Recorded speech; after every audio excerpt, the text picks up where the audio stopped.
Let's get a divorce. I have no use for your body anymore. My husband abruptly leaves me because I can't have children. He puts all the responsibility on me without paying attention to his own problems. He seems to be having a lot of fun with that other woman in our home. Why did I marry this man? Alright, I will divorce you. I left for Spain to forget the past. I'm going to be happy, and I'm going to make him pay.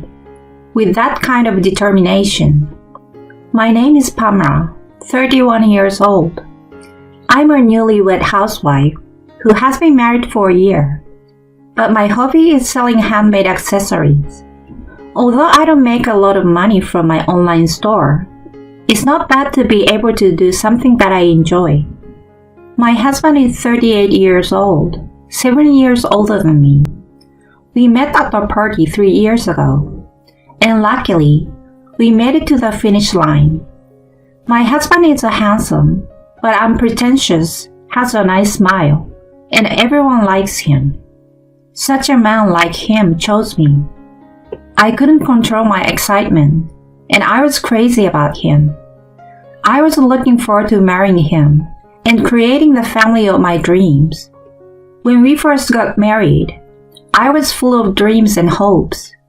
But even though it had only been a year, a dark cloud of unhappiness loomed over our marriage. We had wanted to have a child as soon as possible since we started dating.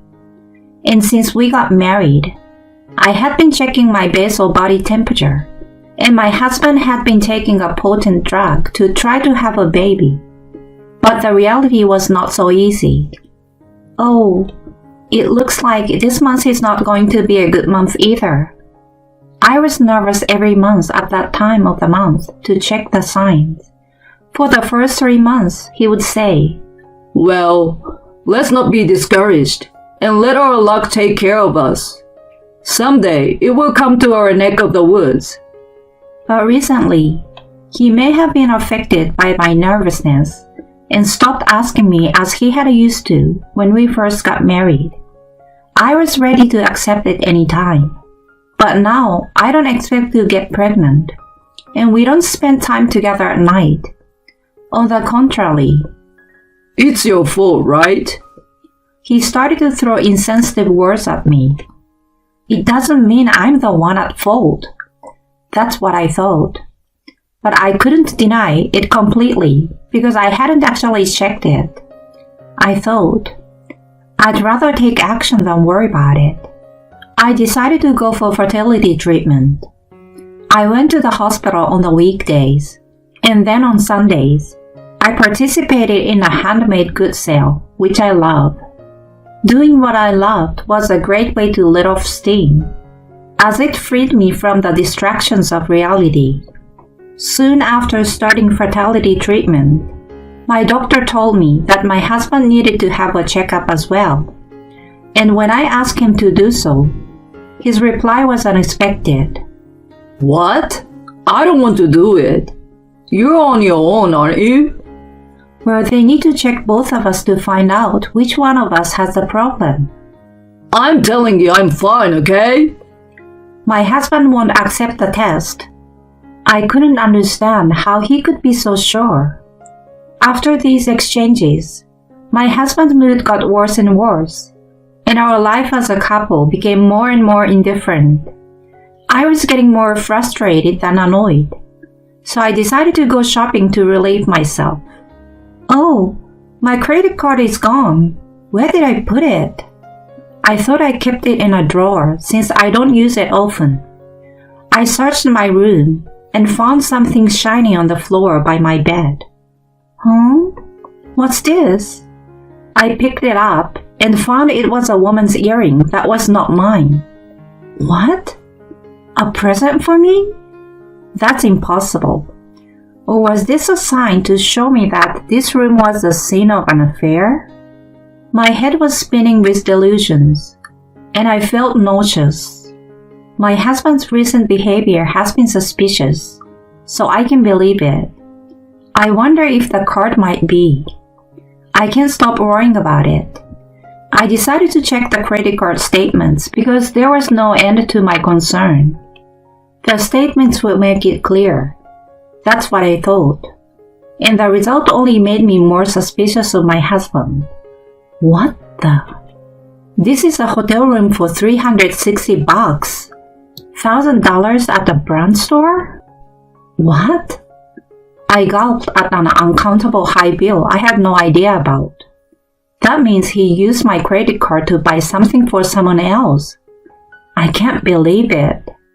I went back and checked, and found that the unaccounted for purchases had been made repeatedly over the past 6 months, with the most recent one amounting to about $7,000 spent at the travel agency. What luxury travel! Absolutely unforgivable. My anger doubled as I recalled my husband's behavior over the past few days, and my answer to divorce was becoming firm in my mind. That evening, when he came home, he spoke before I could open my mouth. I'm going on a trip this weekend. I will be back in a week. What? I couldn't believe my ears when he said what I was about to ask. But this is my chance to question him. Where are you going? Oh, I didn't think I would ask you a question. My husband is so obviously unhappy, but I can't lose. So where are you going? Isn't a week a long time? Yeah, we're going abroad. Overseas? That's an unexpected word. So I will be back in a week. I will at least get you some souvenirs. I don't care about souvenirs. Who are you going with? A friend from my hometown. Someone you don't know. Oh? I responded with a little bit of a leer, and he got mad. What? Are you really friends? Yes, we are. You doubt me? My husband frowned, as if offended. By the way, I can't find my card. You know where it is? Your card? I don't know. At the mention of the word card, his eyes widened. All right. I have to block the card. Block it? Yeah. What if someone uses it without my knowledge? Wait. I might have borrowed it and forgot to give it back. What? Did you? I'm sorry. The I'm sorry act is just too much to take. Is it this one? I'm sorry I borrowed it without asking.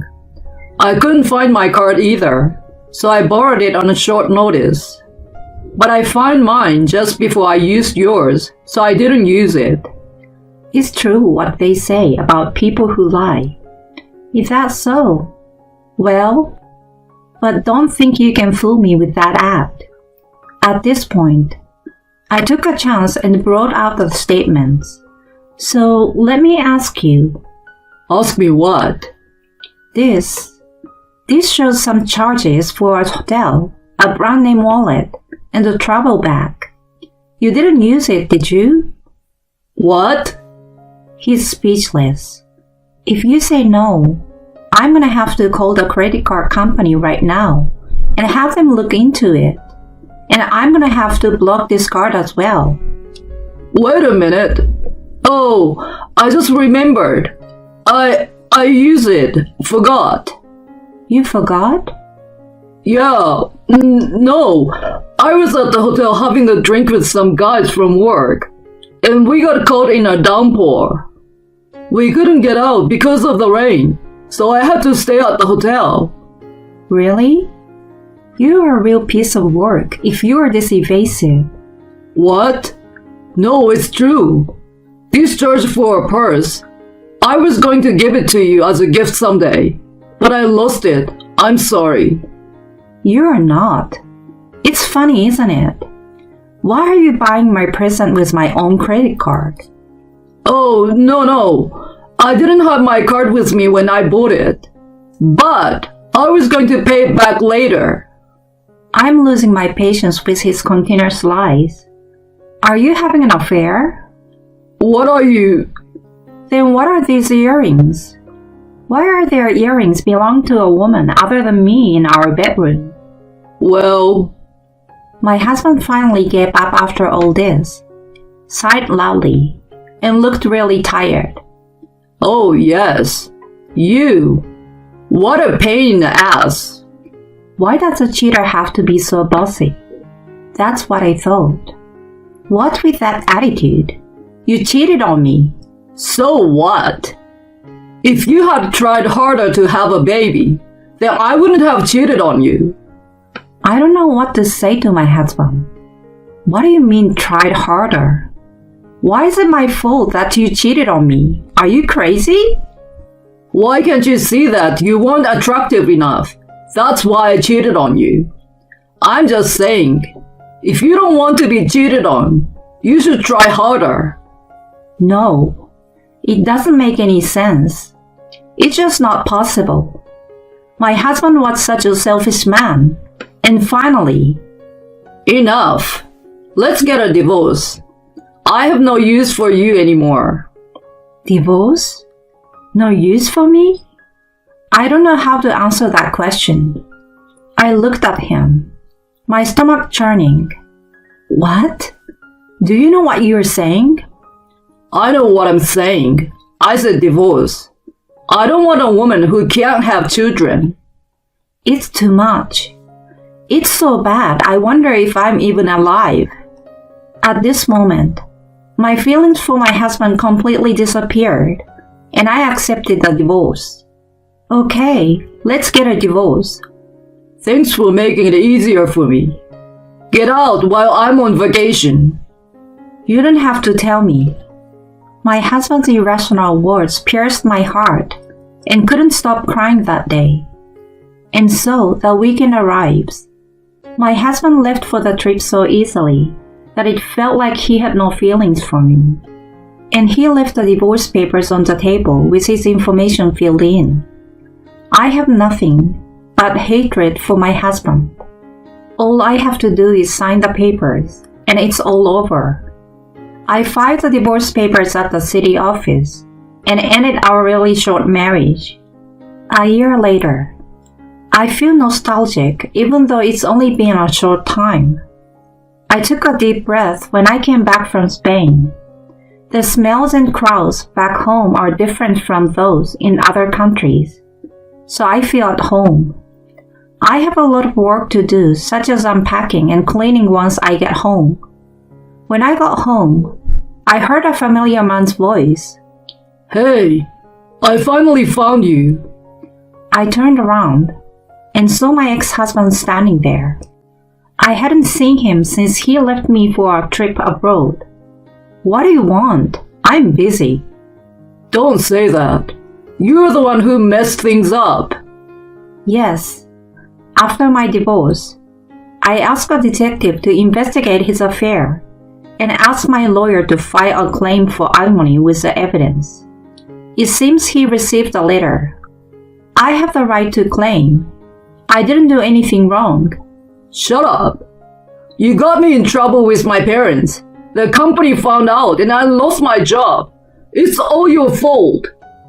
My ex-husband runs and raves without a care in the world. He's really upset. It's my fault? It's all your fault you left me. You told me you don't want a woman who can't have children. I will never forget. The anger from that day is still in my memory. But I don't let the past with my ex-husband haunt me anymore. I have a new life partner next to me. Something wrong, Pamela? Rodrigo. Rodrigo walked up next to me. He's my Spanish husband. I went to Spain on a student visa. I couldn't even speak Spanish, but Rodrigo was there to help me out. I told him English and the American culture because he loved the US, and he taught me Spanish because I'm not good at it. Rodrigo had a dream to live in the US someday, and we returned to the US together to make it come true. My ex-husband does not know where I live after the divorce, so he must have asked my parents where I live and came here. Who is this guy? He's my husband. What? My ex-husband's eyes widened. You remarried? His eyes are on the baby in Rodrigo's arms. The child. What? That's my child. What? Why would you have a child? Well, my ex-husband, who still believes I'm infertile, stood frozen with his mouth open. Why weren't you able to have kids that time? That's what you assumed, isn't it? I got a checkup at the hospital and everything was fine. But what about you? What? What do you mean? You refused the test. That means you were the cause. You haven't had a baby with your mistress yet, have you? That's... My ex has gone completely silent. You should get that checked out. Infertility affects men and women equally, right, Rodrigo? Rodrigo, who was holding the baby and watching my ex-husband and I interact, pulled me into his arms and glared at Levi. I hear you. Pamela is my wife now. If you hurt her, I won't forgive you. Rodrigo is an obstetrician. He referred me to another doctor for a thorough fertility test, which turned out to be successful. This is evidenced by the baby Rodrigo is now carrying in his arms, and he will soon be working at Harrisburg State Hospital. Damn! My ex-husband still looked like he wanted to say something. If I had known you were going to have a baby, I would have never divorced you. Well, it's not too late, right? Remarry me. Huh? My ex-husband's words were so nonsensical that Rodrigo and I were shocked to hear them. I don't want to see you again, and I don't want to start over. Why not? You married me because you fell in love with me, right? We can still start over, can't we? Huh? Did my ex-husband's brain change while he was abroad? I can't understand him at all. How could I have married such a man even for a short time? I felt embarrassed. I have a new life now. I will never see you again. I looked at my ex with a strong gaze. Goodbye. Now get the hell away from me. Rodrigo yells at him. Walk away, or I will call the police. I turned around and left with Rodrigo. The next day, I went back to my parents' house. When I introduced my new family, my father and mother were very excited about their first grandchild, and Rodrigo was able to communicate with them in everyday conversation. My parents were very happy. My ex-husband came to visit me and didn't know the details of my whereabouts. My sister had unwittingly told him. She felt bad about it, but in a way, I'm glad I was able to say goodbye to him in person. According to an update from the detective, my ex-husband had been having relations with several women before he married me, and even after the marriage, he had been playing around with them as long as I was unable to have children. He quit his job, ran out of money, and is now running away from the women he had relationships with, who were demanding a large amount of money from him. I guess he was desperate to get back together with me because he was looking for money. He is a true scumbag. Another piece of good news came to our home. In fact, we are expecting our second child. My parents and my sister were delighted to hear this news. I don't know the gender yet, but I'm now in the happiest place in my life, as if the memory that I had been suffering from infertility was a lie. I can't help but look forward to the many more days of happiness that await us in the future. Rodrigo and I are smiling at our son, hugging each other, and savoring our moments of happiness. At home, when I was packing my belongings, my smartphone suddenly rang. The screen displayed the word, Mom.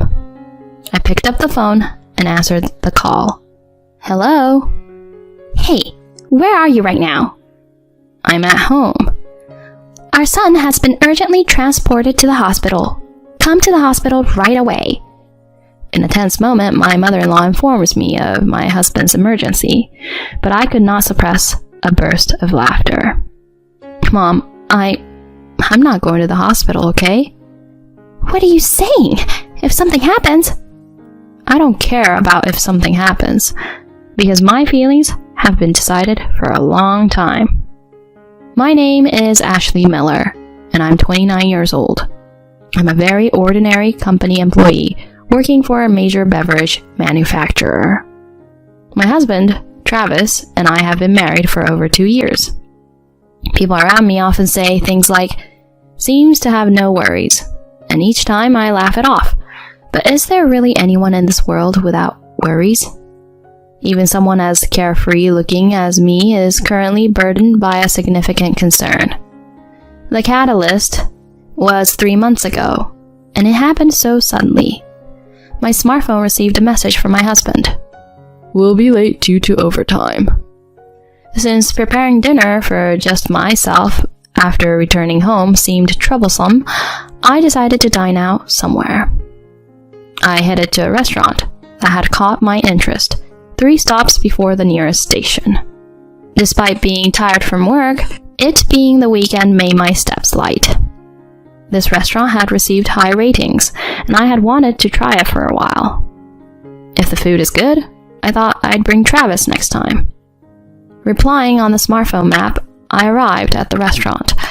The storefront was illuminated, and though small in size, it exuded a certain presence.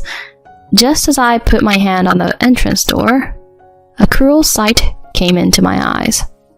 What? Why? In the back seat, there was my husband. Across from him sat an unfamiliar woman with long hair. Without hesitation, I let go of the doorknob and desperately tried to control my trembling body. What am I looking at now? I couldn't believe my eyes. What does that mean? Travis said he has overtime today. Who's the woman with him? What's their relationship? Questions arose one after another, gradually leading to panic. One thing is certain. My husband is having dinner with a woman at a restaurant under the guise of working late. Unable to stand still, I turned on my heel with determination. I just want to get away from that place, so I kept running in a frenzy. When I came to my senses, I found myself in an illuminated park. I sat on a bench to sort the situation. Perhaps my husband is just having a meal with a colleague from work. There might be nothing suspicious. I tell myself this over and over again and decide to go home for the time being. I decided to wait for my husband to get home and talk to him. "I'm home." The front door opened, and my husband's lively voice could be heard. Checking the time, it was already past 11 p.m. I couldn't shake off the discomfort, thinking about him being alone with another woman until this late hour. For now, I pretended not to know anything and brought up the conversation. "Hey, Travis. So today, did you eat somewhere?" "Somewhere, I bought dinner at a convenience store and had it at the office." "While working?" "Of course. I didn't have the luxury to sit down in a restaurant. I was too busy." "You were that busy? So going out to eat with a colleague from work?" "Oh, no. I was invited for a drink by a colleague who stayed late, but I said, 'My wife is waiting,' and came straight home." Travis talks as if he were proudly describing himself as a good husband. I could only put on a fake smile because I knew it was all a lie. Maybe I should have confronted him more firmly at that moment. But without clear evidence, claiming cheating would put me at a disadvantage. If he's really cheating, I'll have to gather solid proof before discussing it with him. It's not the right time for that, I convinced myself. From that day on, I began to investigate my husband's movements. I started noticing several suspicious behaviors that I hadn't paid attention to before.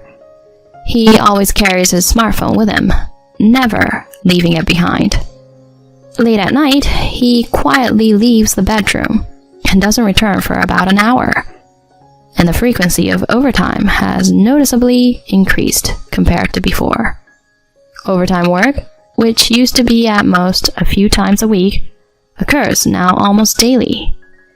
Business trips, which used to occur once every few months at most, have increased every month in the past 6 months. With the unmistakable oddities in my husband's behavior, I became convinced. He is indeed cheating. And the other woman is the one with the long hair I saw that time. From then on, things progressed quickly. Since my working hours end an hour earlier than my husband's, on days when I received a notice about overtime, I started waiting for him at a cafe where I could see his office. When he came out, I followed him and, as expected, found him meeting his affair partner in an alley. It was a woman I saw at that restaurant. The two of them boldly embraced, exchanging kisses a few times. I recorded that moment on my smartphone, enduring the nausea. Afterward, they hailed a taxi and disappeared somewhere. Since further tailing them was difficult, I abandoned the pursuit there. Back home, I checked the video, but due to the darkness, it wasn't very clear. I don't know if this is enough evidence. So I decided to take the bold step of hiring a private investigator. While searching for a reputable detective agency on my computer, my smartphone rang. When I realize it's my mother-in-law calling, my brow furrows involuntarily. Letting out a deep sigh, I switched my mindset and answered the phone. Hello? Ah, Ashley, it's me. What were you doing just now? Huh? Right now? Well, I was doing some research on the computer. Huh. You answered the phone earlier than usual, so I figured it must be something like that. If you were cooking or doing laundry, you'd have taken longer to answer, right?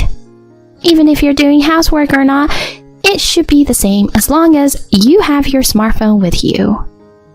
I couldn't quite understand my mother-in-law's reasoning, but without delving into it, I continued the conversation. So Mom, what's the matter today? It's not what's the matter. You know what it is. When are you going to quit your job? If it's about that, as I always say, I don't have plans to quit my job anytime soon. Huh? Are you still saying that? You're part of the Miller family, you know? Instead of working, hurry up and focus on the household. But considering the future, I think it's better for me to work and save money. Travis is earning, so there shouldn't be any problem, right? You always make excuses. You're not cute as a daughter-in-law, you know? In my usual habit, I involuntarily mutter an apology. I'm fed up with myself like that. Is it a story from some bygone era that women quit their jobs and enter the home just because they got married? To put it plainly, I actually earn more than my husband. My mother-in-law is still unaware of this fact, and she mistakenly believes I'm just a daughter-in-law who continues to work without contributing significantly.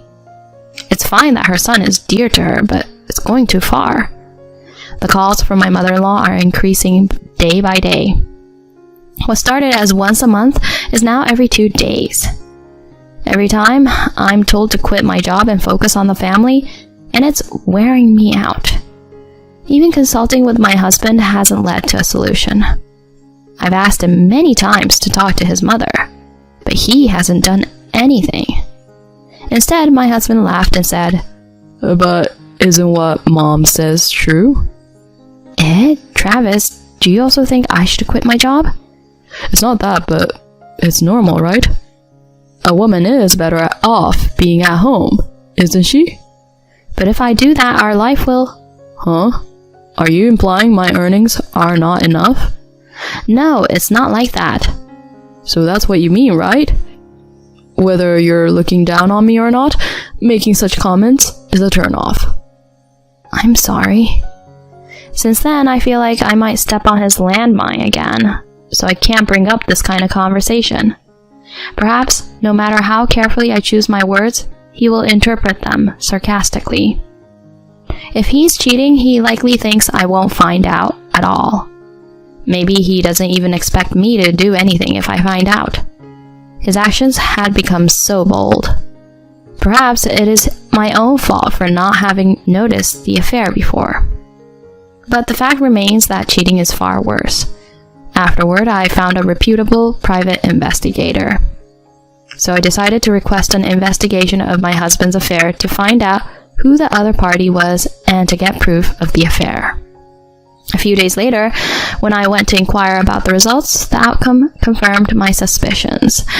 The person involved in the affair was a woman named Rachel Silva, a colleague at the same company as my husband.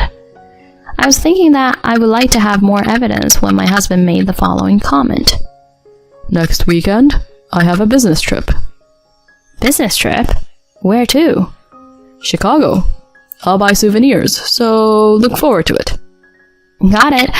I'm looking forward to it. I don't know if he's really going on a business trip or if he's going out with his affair partner.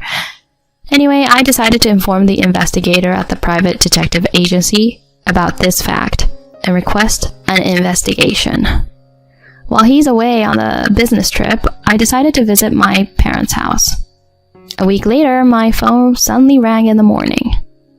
The screen displayed, "Message from Mom." While thinking that this might be the last time I talked to her, I tapped the call button. Hello? Hey, where are you right now? My mother-in-law inquires about my whereabouts with a sense of urgency. I knew that this was not a normal situation, but I responded calmly. Now? I'm at home. Home? Then pack your bags right away. Huh? What do you mean? Travis has been rushed to the hospital. Come to the hospital immediately. Rushed to the hospital? Why do you, Mom, know about it? We got a call. He told the ambulance crew to call me, not his wife, you. My mother-in-law explains this to me with a somewhat triumphant tone. Perhaps my husband asked his mother to contact me, fearing that his affair would be exposed. Unaware of this, my mother-in-law yelled at me. Are you listening? Travis had an accident. He's conscious, but he can't move his body. No, really? Oh, really? Is that all you can say? Anyway, come to the hospital right away. Here's the location. The hospital's address and phone number are provided through the phone. However, such irrelevant details don't register in my ears. My mind is filled with a sense of serves you right, so those details don't matter. Simultaneously, I became convinced that the timing for revenge is now and no other time. Are you even listening? My mother-in-law raises her voice, and I quietly respond. Mom, I won't go to the hospital. What are you saying? If something happens... If something happens? Even if something were to happen, it's his own fault, isn't it? I'm going back to my parents' house.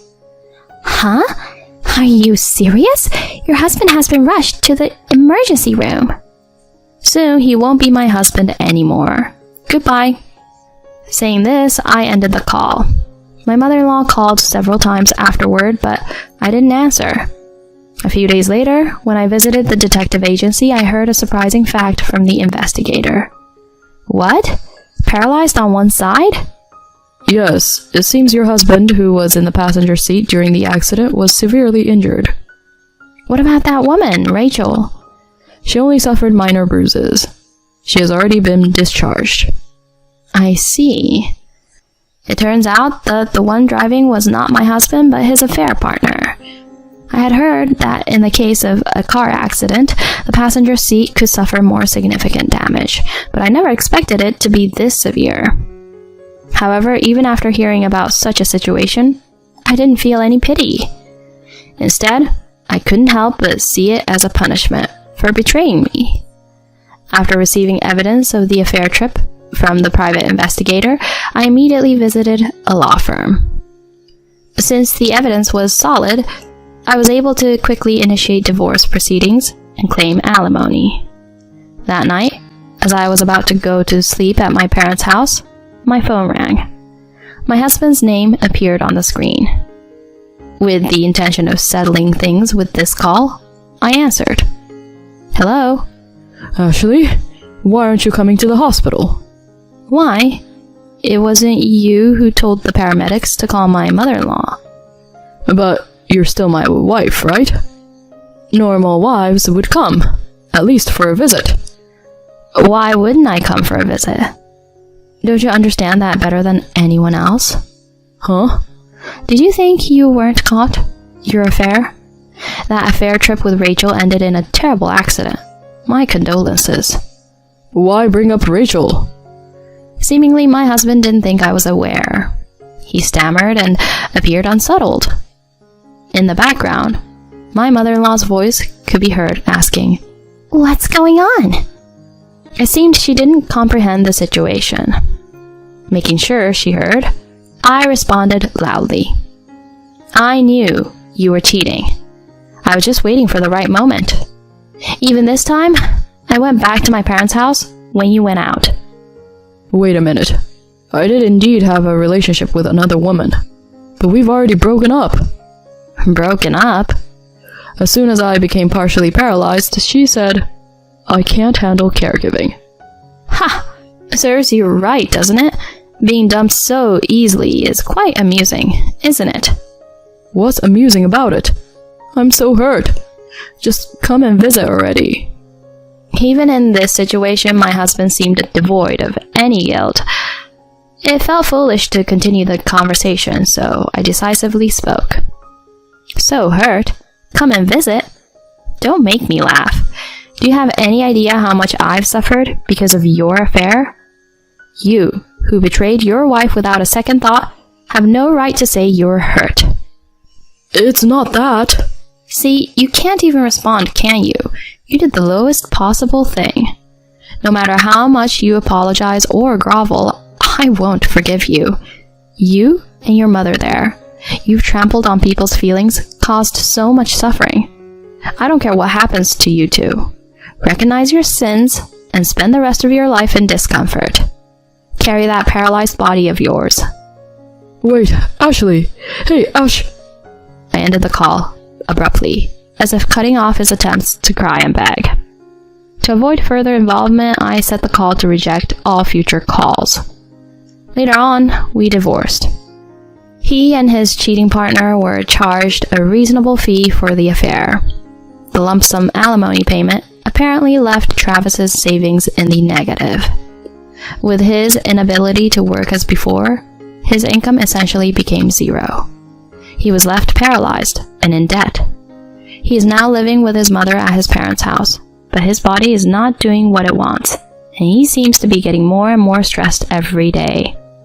Because of that, he and his mother are arguing loudly, their arguments reaching the whole neighborhood.